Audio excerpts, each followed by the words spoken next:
महाराज देहात असताना जर एकादशीची वारी करायची आणि महाराज पंढरपूरला आषाढी वारी सुद्धा स्वतः जात होती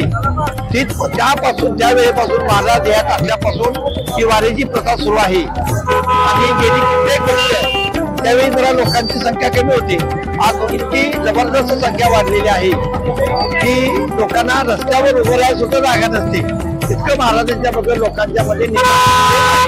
पांडुरंगाबद्दल आहेच आहे तेव्हा ही वारी अशा पद्धतीनं चांगल्या पद्धतीनं आमची होऊ आणि महाराजांनी आमच्याकडून ही वारी चांगल्या पद्धतीने करून घेऊ ही सेवा करून घेऊ ही महाराजांच्या